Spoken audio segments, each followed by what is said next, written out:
Yes. Elijah. The subject is doing the action. Okay, if the subject, it's either, of course, a noun or a pronoun doing the action. Correct. What else? What about with the passive voice? How we may say that that sentence is a passive voice or an example of a passive voice.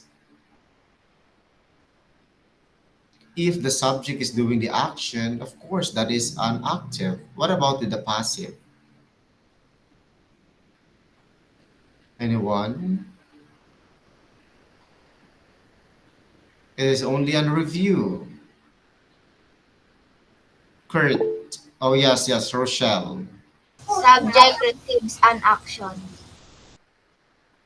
Okay, if the subject, of course, receive an action, correct. So which means that the direct object or the object of the sentence became our subject.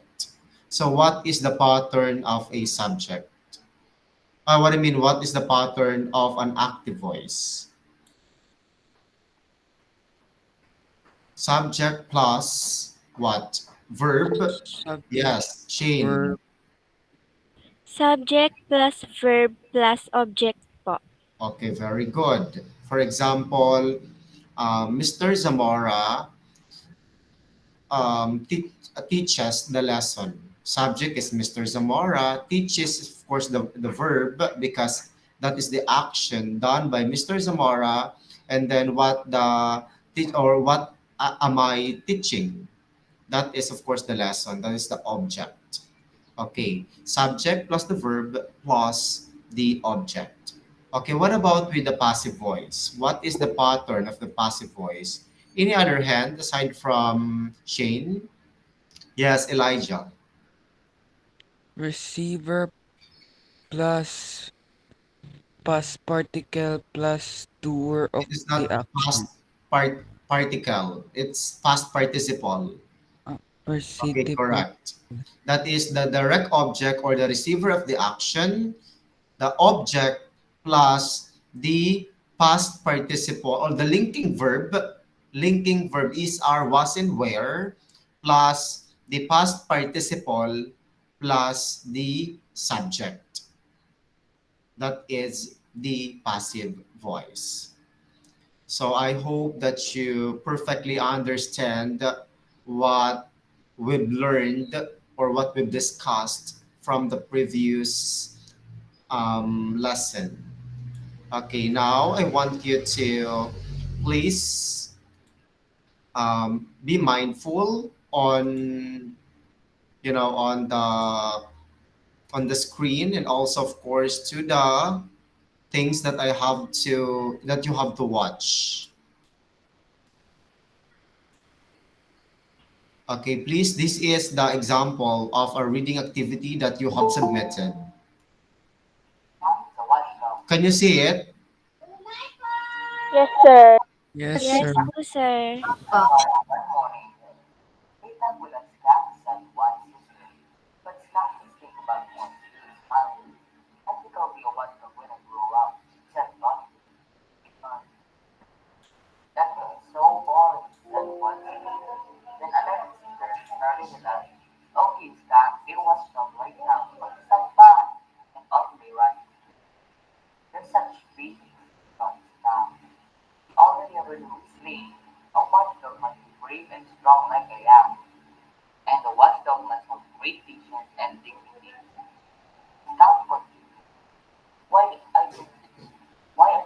Okay, so based of course on the oh my goodness, based of course on your classmates' performance, I observed that who is the boy on the on the cam, or I mean on the one who reading.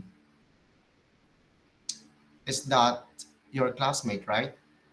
What is the name of that one? Are you present? Are you here? Yes po, sir. You are again. For my goodness, mga late. What is your name again? I forgot. This one. Johan. Are you there? Johan? Hello, Johan. Are you there? Can you hear me? Yes po, sir. Why you are hiding? Well, anyway, so based of course on the reading activity, I chose that one to be an example of a reading just because when it comes of course to his pronunciation, I think he delivered the words perfectly when it comes to pronunciation, but it is not that perfect because some of the words are slang, or what do you call this, it's not that pronouncing well. So please, next, to those who wants to submit your try on reading, so please be good at it, just because I'll be grading of course the way you read those words. I am not looking on the way you read it fastly or slowly. I want a good reading, skill. So which means that I really need, of course, to that you have to pronounce the the words or the letters in a good way, so you don't have, of course, to be slang or what. Okay. So please, to those who are not yet submitting their activity in reading, I wanted to do it after the class because we're going to have an asynchronous activity after this. Okay. So now let us proceed with the things that I want to share. I wanted to listen. I'm going to ask some, students after this.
As you can see, I'm going to deny the entry, okay?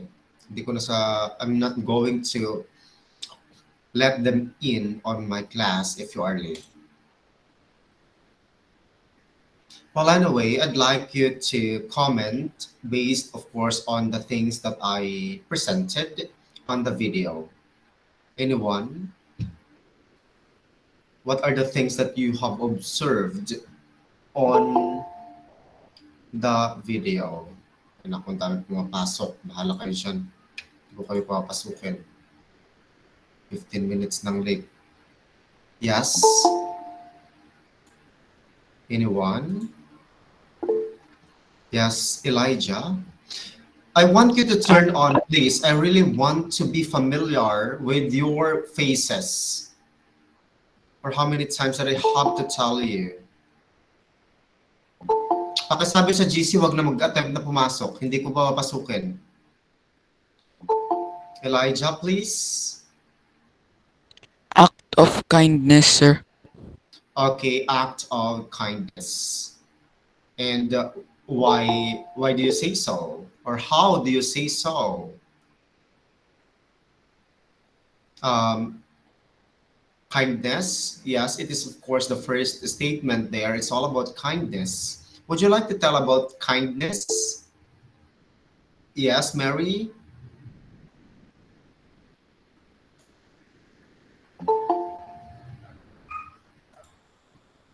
Yes. Who raised hand?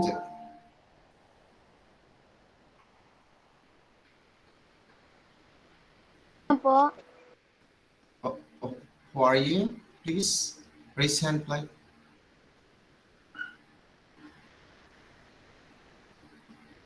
Yes, would you like to elaborate what is kindness all about according to the video that we have seen earlier?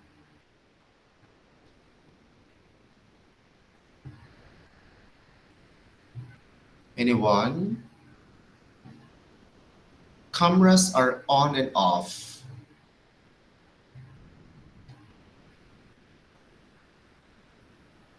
James, what about you? Oh yeah, Shane. Sharpest weapon of all is kind and gentle spirit po. Shane, would you like please to lower your camera? Lower it, please. I can see your face. Your face. Yeah, yeah, perfect. Okay, so it is actually all about the kindness that is the best weapon. How do you say so that this kindness is the best weapon?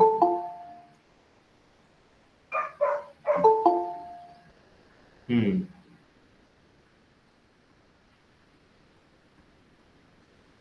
How? I want you to elaborate, please. I want to.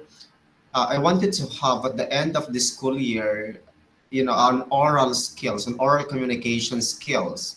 I wanted to develop it. That's why we have this kind of sharing using your critical analysis.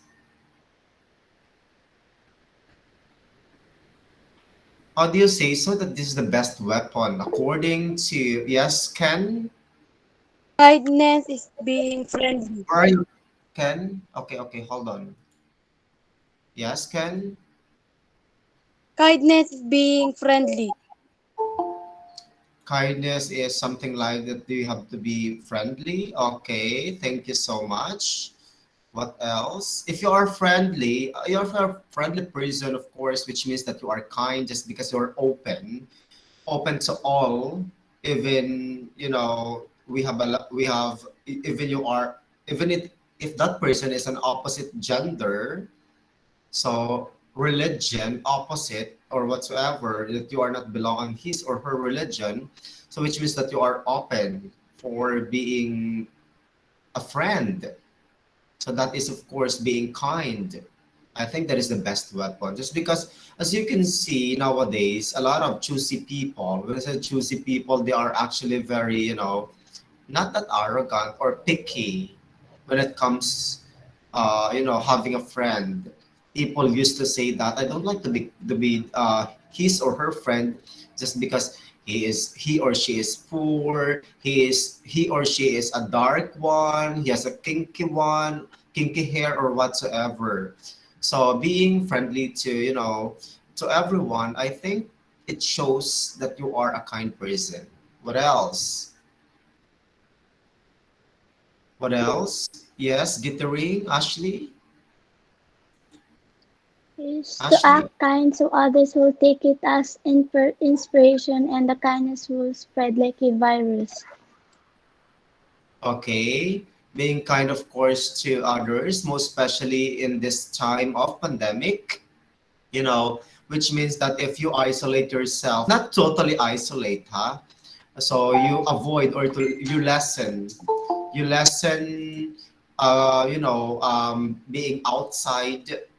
being outside or being exposed. I think, which means that you are kind, having that kind of avoidance, being exposed. Yes, Mary, would you like to tell something? Mary, you raised your Helping hand. others to build better nation po. Okay, helping others is the best. Is the best what? Build, to build better nation po. Okay, helping others to become a better nation. Yes, just because if we didn't unite, if we avoid being united, no, we are not that um, achieving the goal of one's nation or a common goal of one's nation. Yes, Janice, would you like to tell something? Janice, Spreading kindness can change people. spreading kindness can change people. That is actually a very figurative, statement from you, Janice. That's correct. You know, we can we cannot deny the fact that not all people around us, are kind to us. Sometimes they are actually very hard to please, you know, just because of some factors to be considered rather.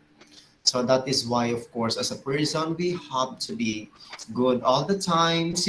One thing why I presented that video, just because being kind actually really matters, most especially in today's condition. Sometimes our kapitbahay or our neighbor doesn't have that food to eat. Sometimes you need to offer them if you have, if you know to yourself that you have a lot of food to eat. So that's why sometimes you have to offer them, and that act is what you call kindness or having concern to others. Is it clear? I hope that you learned something good from that video. Okay, let us proceed, of course, to the lessons that we have to discuss. I said, hindi ko na sila tatanggapin. Marami pa rin pumapasok. Hold on.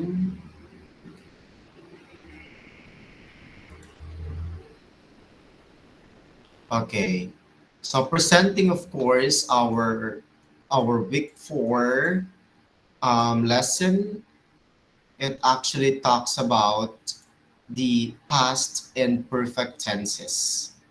Are you familiar with the past and perfect tenses? Are you Yes po, familiar? sir. Okay, Yes, thank sir. you. Okay, so past perfect tenses. What grammatical category that we have to discuss in this time? What grammatical category in English? When you say past and perfect tenses, what grammatical category? Last time we discussed actually all about the voices of verbs. The grammatical category there is, of course, all about verbs What about here? Past and perfect tenses.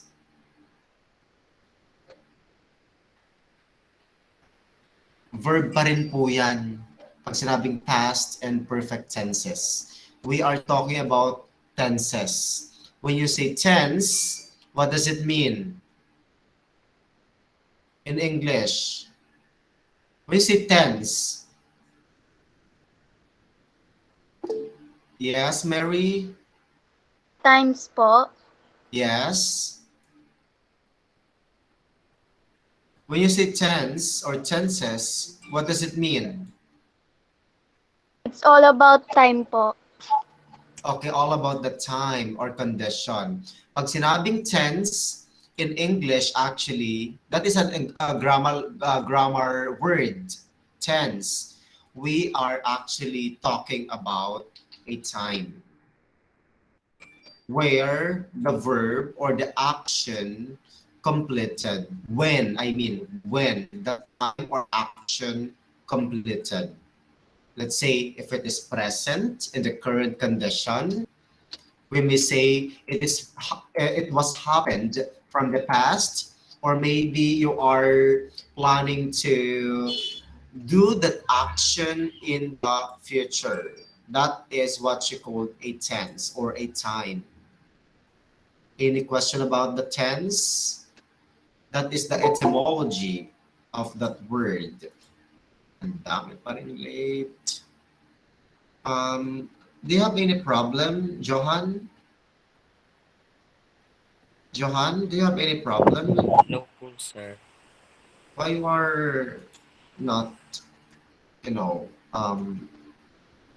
focusing on your camera or what? Okay, so in this lesson, focuses on the grammatical features of past and perfect tense. Past and perfect tenses only, ha?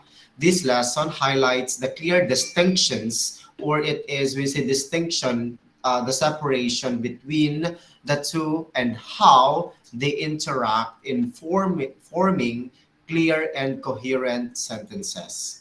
So in your elementary days, I believe that you already tackled or discussed or touched these, past and perfect tenses.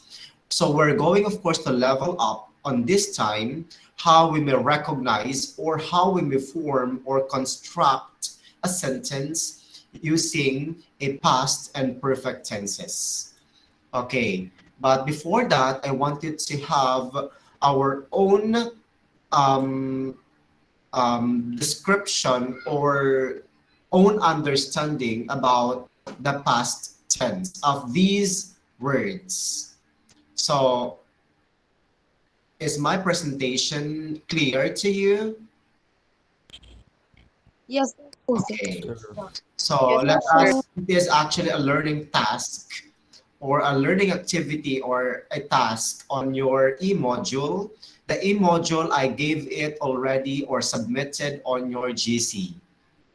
Diba? So if you are not yet familiar with that, so you maybe have to browse it on our GC or group chat. Anyway, let us focus first on the across past tense of. The number two. Number two is find. What is the past tense of find, of the word find? Found po. Yes. Rochelle? Found. Found. Found. Spell it. Found. Okay, perfect. When I say find, the past tense of that is found. Found. What about with the number four? Right. Yes, Wrote. Brent? Excuse me, I Wrote. want you to, listen first and then wait for your turn to be called. I don't need an echo answer or chorus answer. Yes, Brent? Wrote. Okay, wrote. Spell it. Wrote. Wrote. Wrote. Okay, correct. What about with the number five? Have. Kurt? Had po. Spell it. H-A-D. Okay, H-A-D. Had. Correct. What about the number 6? Spend. Yes. Mary Mugloyoan. Mary Rouncil po. Mary Again, Rouncil. again. Mary Rouncil po. Spent po. Okay. Spent. Spent. Spell it. S-P-E-N-T. Okay. S-P-E-N-T. Spent. What about take? What is the past tense of take? Yes. Janice. Took. Okay. Took. Correct. Spell it. T-O-O-K. See, ano, again. T-O-O-K. Okay. T-O-O-K. Correct. What about bite? Yes, Johan. Bit po. Bit. Spell it. B-I-T. Are you sure?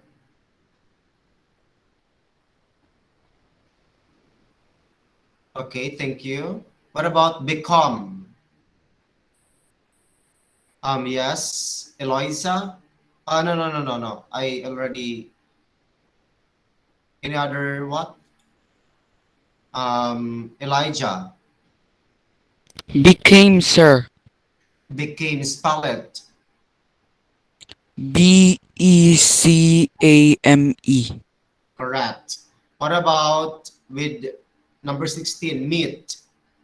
Kurt. Met po. Spell it. M-E-T. Met. That is M-E-T. Met. What about 17? Run. R-A-N po. Yeah, Shane? Run po. R-A-N po. R-A-N. Please raise first your hand and then wait for your turn to be called. What about with set? Number 18. Janice?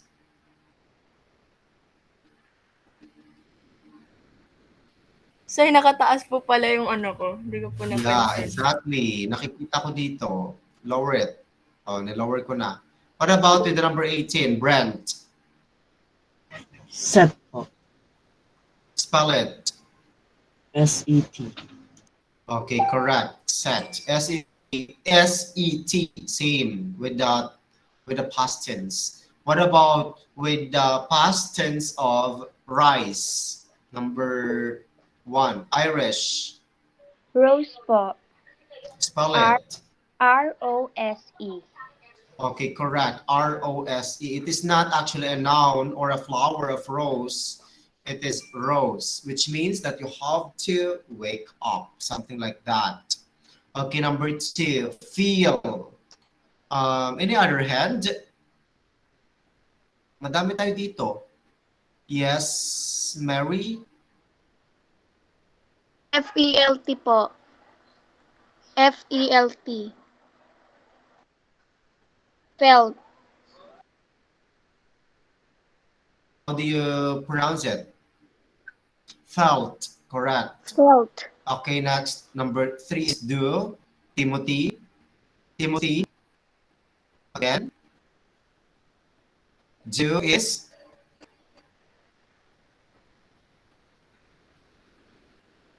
yes. Ken, would you like to help? Number Did 3 po. is do. Spell it.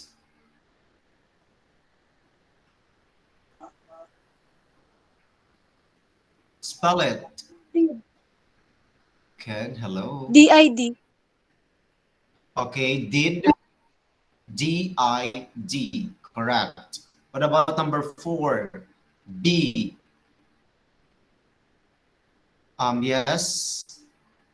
Elijah. Was, sir. Elijah. Was, sir. Receiver. Okay, Was po. was.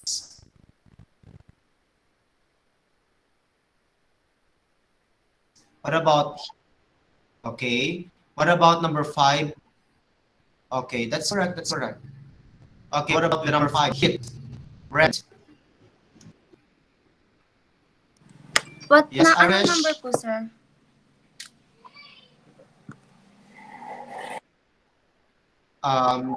Hit, number Hit 5. po, H-I-T. Okay, same. That is regular verbs. What about with put?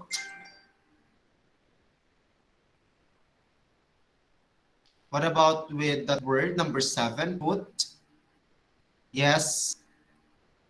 Any other hand? Okay. Mary. Again. Put po. Put. Okay, correct. P-U-T. Put. Okay, same with the past tense. With the present, I mean. Okay, what about keep? Emeril. Kept Emeril. po. Spell it. K-E-P-T. Okay, kept. Correct. What about should?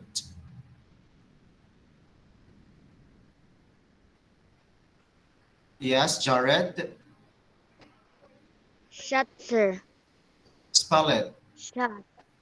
S-H-O-T. Okay, Shot. correct. Correct. What about lost? 11.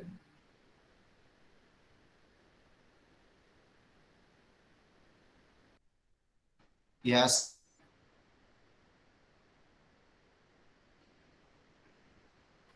Si Janice. Oh, pupunta rin yan. Sige, sabi mo pumasok lang. I-ano ko. Okay, what about lost? Okay, Mary. Lost po. Lost. L-O-S-T. Same, correct. L-O-S-T pa din yan ang past tense. What about come? Yes, Brent. Came po. C-A-M-E. C-A-M-E, correct. What about bet? Bet. Irish. Bet po, B-E-T. Okay, bet. Correct. What about 14? Bend. Hindi magbabasa. What is the past tense of bend? Yes, Ken. Bent po. Spell it. Bent. B-E-N-T. Okay. Ang tsaka niya mag-pronounce ng T. It's T. B-E-N-T. Okay, what about with meet? 15. I think we are done already with that, right? Okay, meet. It's met. Okay, thank you. Okay. Let us proceed to the next one or to our formal discussion. So, the past and the perfect tenses. Here are our learning objectives for today's lesson.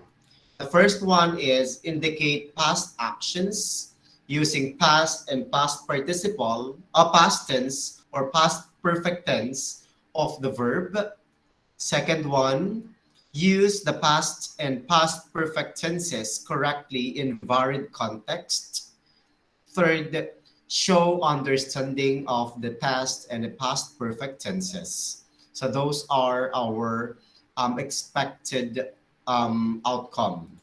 So what is of course a verb? As I already discussed what is of course a verb. It is a grammatical category in English that is used to describe or show an action.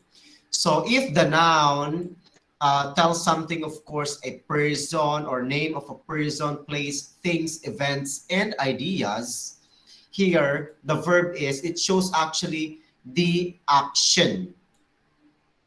So that is what you call a verb. So, but our focus for today's lesson is only the simple past and the past perfect. Okay. And the verb tenses or the verb tenses tell us when things happen. So which means that events can happen in the past, present, and of course, future. As what I've said, we are talking about the time where when the action have been completed, that is about a tenses. It's either a past, a present, and a future. But we have to focus first on the past tense. We have two types: the past perfect and the past in the past, past perfect, and the simple past. Okay, here are the forms of the verbs. We have a lot of forms of verbs, but we're going to focus, as what I've said earlier, only the past, simple past, and the perfect tenses. These are our focus today. So, but there are forms of the verb. We have the base form. Pag sinabing base form, it is only the present tense. For example, meet, the base form, the present tense is meet also. So they are actually one. When you say base form, if I say, what is the base form of the word participated?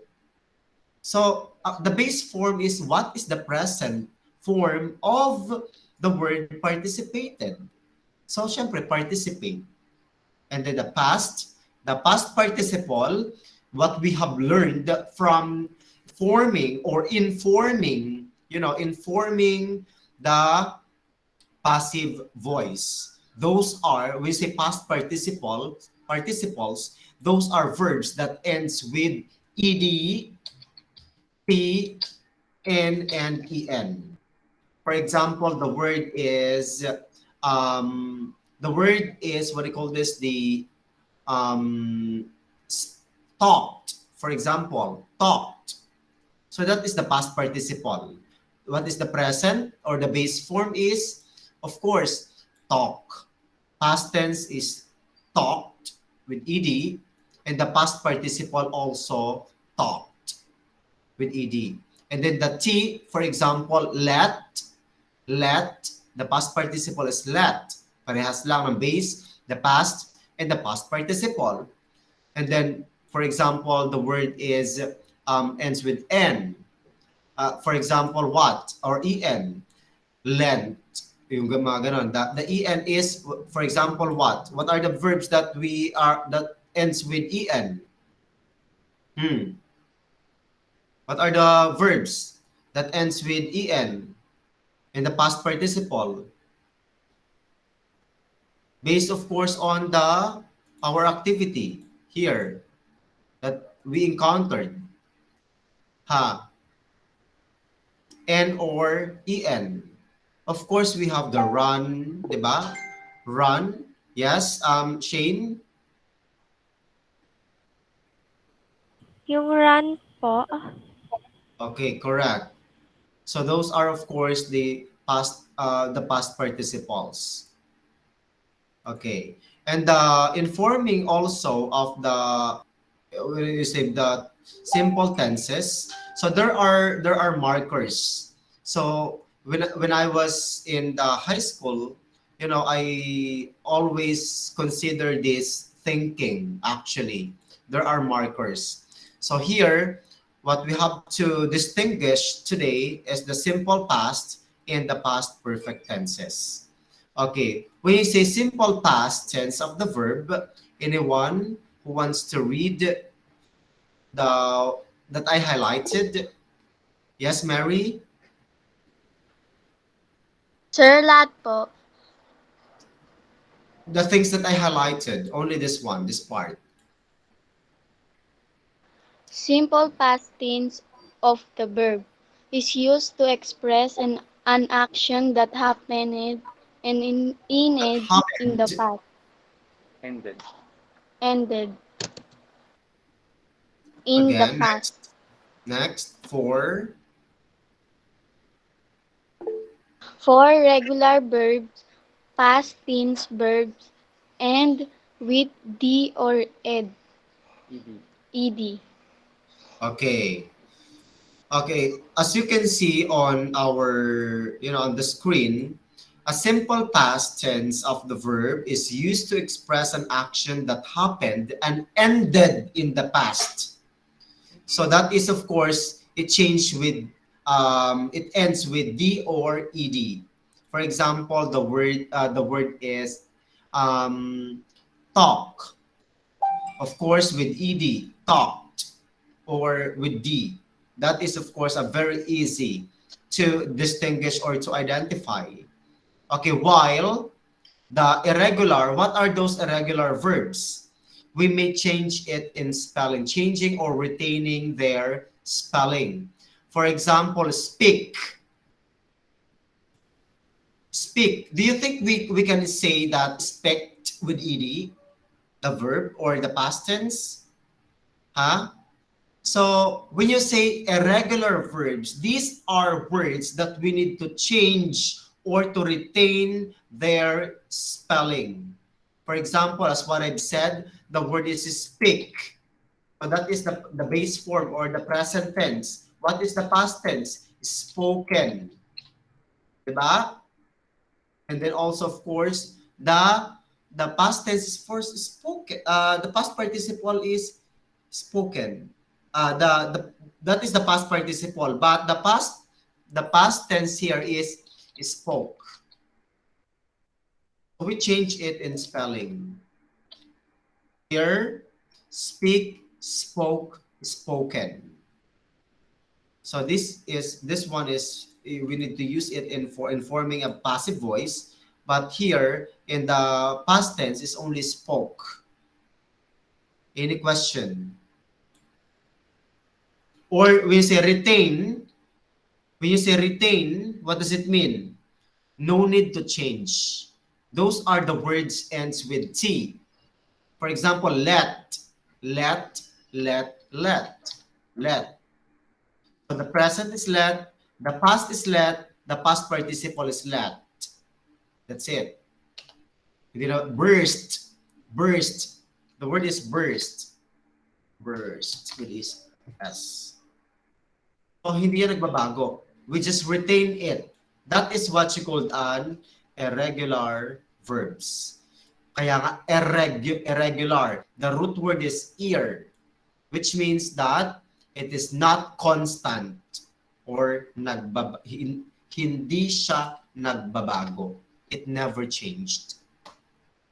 Okay, next one. Here is the common simple past is signaled by time indicators.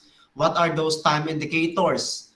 It is, of course, the things that had happened in the past. Last week, yesterday, a year ago, and then earlier, basta nangyari na. Those are the indicators or time indicators.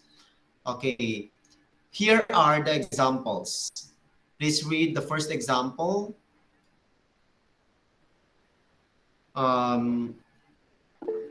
Yes, Elijah?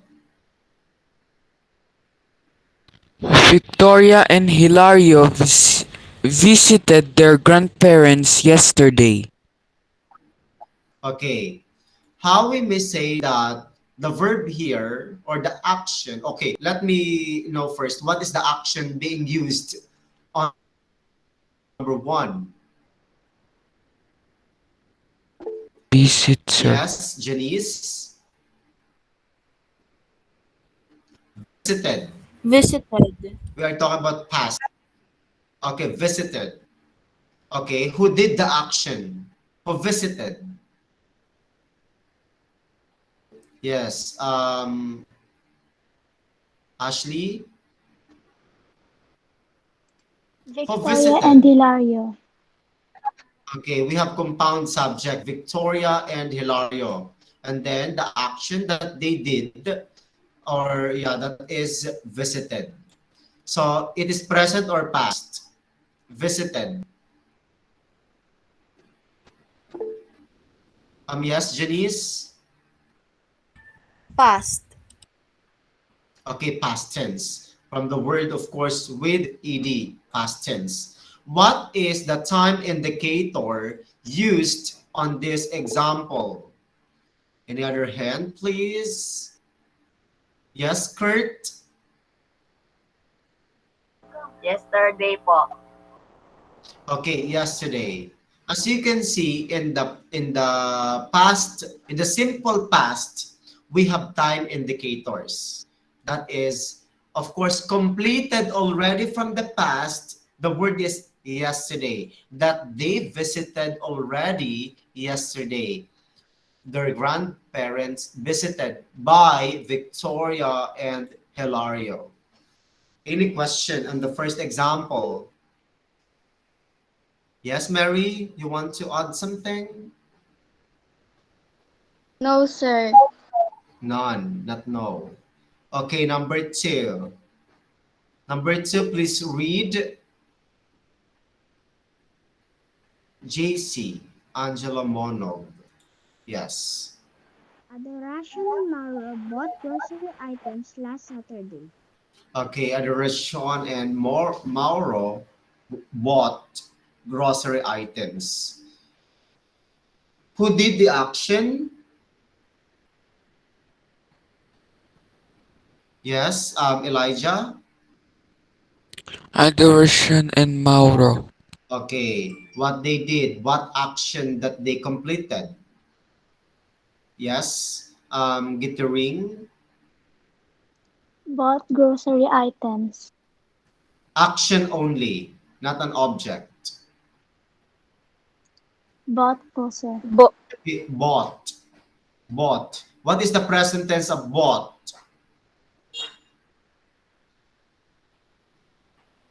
Yes, Mary. Buy. B-U-I. B-U-Y. Okay, B-U-Y, correct. That is buy, bought, and then the past participle is bought. Okay, thank you. And then what is the indicators, time indicators that we may say that it is in the past tense? Yes, JC? Last Saturday po. Again? Last Saturday po. Okay, last Saturday, correct. Do you have any questions with the examples given? None po. One and two. Okay, thank you. None po. Okay, next one. Now let us move on to the past perfect tense. What is a past perfect tense? Only the definition. Please read. Ang dami nyo. Kunti lang ang nagtataas ng kamay, magbabasa lang. Okay, Francine. Francine, please. Barbero. Past perfect tense narrates past actions and events. Ayusin magbasa. Hindi yung parang bagong gising. Okay. Past perfect tense. Narrates, when you say narrates, nagkukwento or sinasabi. Narrates or retell, no? Narrates past actions and events. So what is the difference between the past perfect tense and the past tense? If it is already happened, if it is already past action and events. Okay, we may distinguish the past, we may say that it is a past perfect tenses or a past perfect tense or a past or the simple past because of the structure of the sentence. Okay, the first one is the past perfect tense provides two actions, dalawa siyang actions in the past. Not unlike in the past or a simple past, only one action. For example, what we discussed here, Victoria and Hilario visited their grandparents yesterday. As you can see, one action only done by Victoria and Hilario. But here, on the past perfect tenses or a past perfect tense, we have to provide two actions in the past. And also, wherein the first past action or condition is completed ahead of another past actions. Wag yun lang itong intindihin na to. Kasi medyo tricky. Medyo tricky siya. A little bit tricky, idea. But here, I want you always to remember we have two actions completed in the past or completed ahead of another past actions. How it looks like. Okay, it is usually formed using the following structure.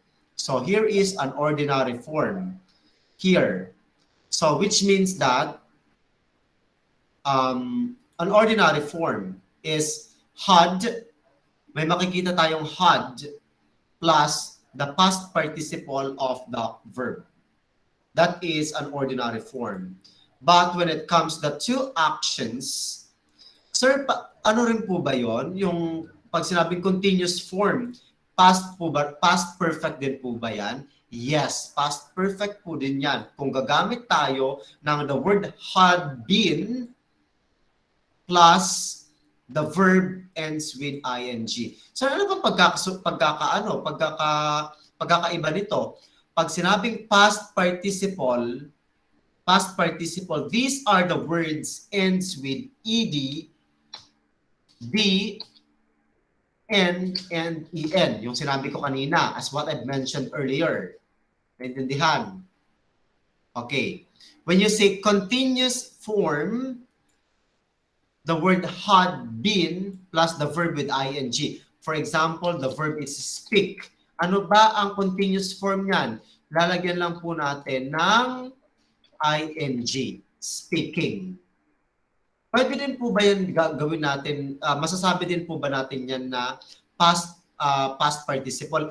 Hindi po siya past participle. Ano bang klaseng participle yan? Ano bang klaseng participle yan? Tinatawag yan, yes, Elijah. Ano bang klaseng participle yan? Kapag nag-ends with ing. Present, sir. Yes, present participle. Pag gumamit tayo ng been, na word na been, had been, has been, past kasi ang ginagawa natin, had talaga ang gagamitin natin. Ang present kasi ng had is has and have. Have is for singular, have is for plural. Had, pwede po siyang gamitan ng singular and plural subject. I hope that is very clear. Lagi yung tatandaan po yan. Hanggang kaduluduluhan ng pag-aaral ninyo, gagamitin nyo yan. Okay. For example, anyone who wants to read the first example? Yes, Shane? Mercy had eaten her breakfast before. Okay. Mercy had eaten her breakfast before. As you can see, had eaten. That is, of course, action did by Mercy. That is the past perfect tense. But as you can see, if you're going to a simple tense, Juanito asked her to do so. So which means that, in a simple past, one action done by Juanito. That is, of course, and also the base form here is only in the past tense, asked. Here, had plus the past participle. Clear? And the time indicators used here, before, which means prior to that action, eaten. That is the example. Here, in the given example, as you can see, this one, in the given example, both actions happened in the past. However, one action took place first before another one happened. In the context, the past perfect tense portrays an earlier action before, that's why there is a before word, another action happened as portrayed by the simple past tense. Okay, let us try the other example. There are time expressions used to indicate the two tenses. So those are of course the past perfect tense. Meron tayong before, when, by the time, and then are used before the time, the simple past. As you can see in the example here, ano ba yung ano dito? Bakit ba siya nagtaano after? What I mean is in the had plus been, di ba? That's why it is in the past perfect tense. Because the word is before, prior to the action being completed from the past. That's why it is in the the past perfect tense. So example here, when Flor called him, Nestor had been planting the seeds. As you can see, the simple past tense only is here, right? Flor. May nakikita po ba tayo na ditong had plus been? Di ba wala naman? So ano lang ginawa ni Flor? Tinawag lang siya. That's it. That's why it is in the simple past. But here, Nestor had been planting the seeds. As you can see, had, the word had, plus the past participle of the word the be. So that's why it is in the past perfect continuous. What about here? Example, Delia had prayed the rosary by the time Ben arrived. So, anong tawag dito? Past, simple past or past perfect? Yes, Mary. Past perfect. Correct. Okay. What about here? Ben arrived. Simple past or past perfect? In the other hand, yes, Elijah? Simple past. Correct. Napakadali naman. What about here? Ray had finished the movie. Yes, Rochelle?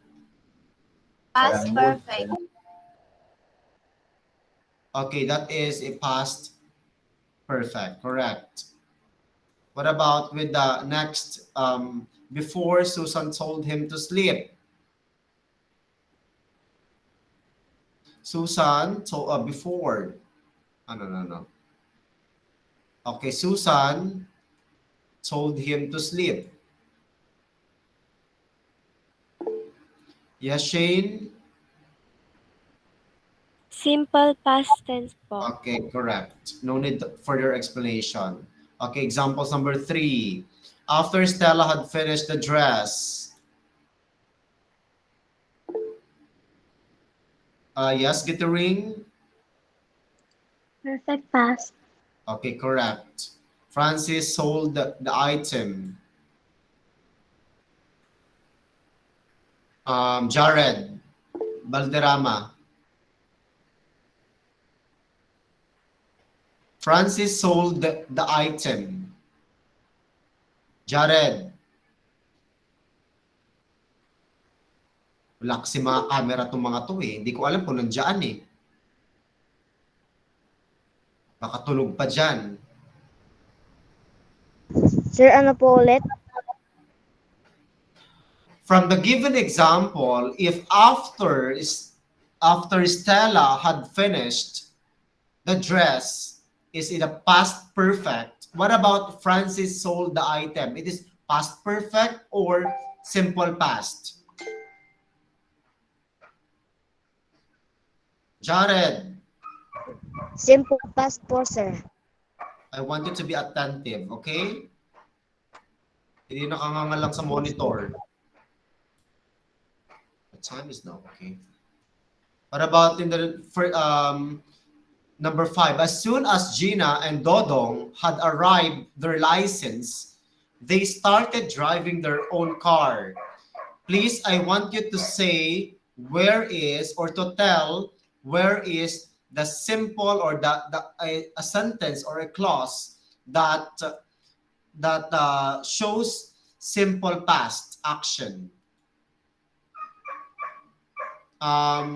Sai, Mar, Tupas.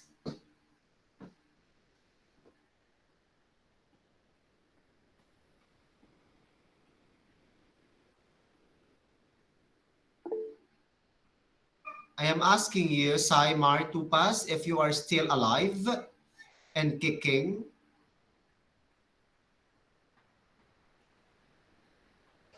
Ikikik ko kayo kapag hindi kayo remove ko kayo. Pag di kayo nagsalita, tawag ka ni Sir. Sai, ano ba to? Baka kumakain.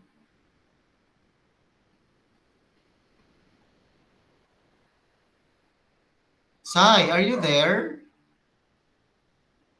Ano na muna natin ha? Bigyan natin ng oras si Sai na makapag-ready. Hello, Sai. How are you today?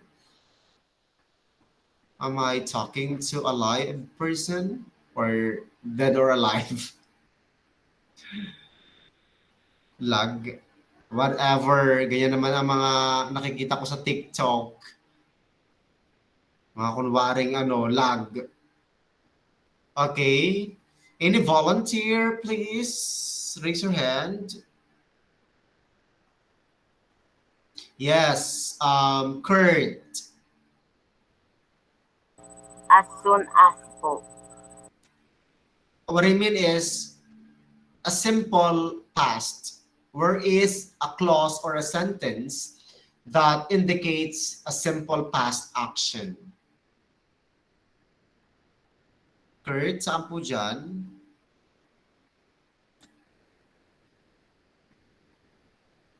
Okay, who wants to help? Yes, Emeril. As soon as Gina and Dodong had received their license is an example of past perfect tense. Okay, but I am asking a simple. Okay, anyway, thank you. That's correct. What about with Carl? Carl Buna, Ibuna. Where is the simple past? Carl, hello. Are you still alive?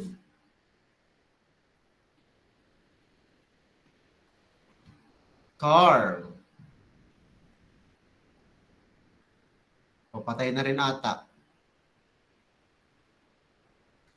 Oh my God. That's why I really wanted you to open your camera. As always. Nakikita ko dito yung mga walang Okay, Justine Grace Di Maano.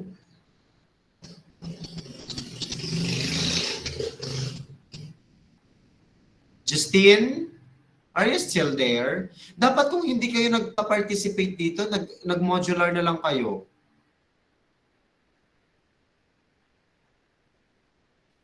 Yes, Ken, would you like to help? Gina and Dodong start driving their own car. That is? Simple past. Had received, okay, they started driving their own car. Correct. Okay, inano mo pa yung subject, okay lang naman yun. So they started driving their own car. Started, they started, no? Started is a simple past. Correct. Habang may oras pa kayo, kung gusto yung lumipat ng modality, mag-request kayo sa guidance kung papayagan kayo. Online is an interactive online class or a class. Kasi interactive, dapat you should have or you should engage or involve yourself in discussion over the internet.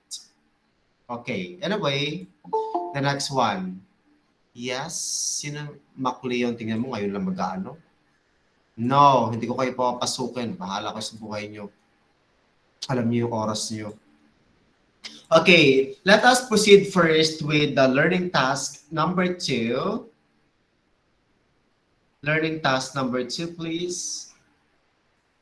Okay, I want you to bring out your, your notebook or any paper will do. So this task is from the task number 2 on the pivot for a calabarzon on page 17 of your module. So I want you to, in your notebook or any sheet of paper, copy and answer the statements below by boxing the past perfect tense, circling the simple past tense, and underlining the time expression used in each sentence. For example, in the number 1, so you have to box the past perfect. We're in the number 1. The storm had landed on land before classes were suspended. Where is the, where is the past perfect here on the example? Yes, Elijah. Had landed, sir. Okay, had landed, correct. What about the things that we need to circle? Circling the past, the simple past. Yes, Emeriel? Before po. The simple past. It is not. Before, it's not. Circling, encircle the simple past. Yes, James? Suspended po, sir. Suspended. No, it's not. No, no, no, no, no. Okay, suspended. Okay, correct. That is actually the main verb, suspended. But I need the simple past. Dalawa kasi ang verb dito di ba? Nakikita niyo ba yung ginagalaw ko? Yes, Were, sir. were is a past tense also, and suspended is a past tense. Kasabi ko nga sa inyo, kapag dalawa ang verb dito, yung una is a linking verb, dito ang main verb. So I am talking only the simple past. The simple past there is yes, magloyoan. Where, sir? Were, correct. It is a past form of what? Of are, right? Of the present tense are. Yes, sir. Okay, are lang dapat Yes, dito sir. ang isi-circle natin. So the thing that we need to underline is what the time expression, what time expression being used on the example. Yes, 30, Ken? Before po. Before. Okay, before, correct. Okay, so that is the learning task number 2. So now, I want you to copy an answer and then you need to upload it on the, on our Google Classroom. I'm going to make a Google Classroom activity, okay? Or you have to turn in. Okay, I'll be giving you the time now. Wala muna magli-leave, ha? Yes, sir.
Okay, I am done already on the Google Classroom. Your activity, simple past and past perfect tense. Past perfect tense activity.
10 lang pa rin.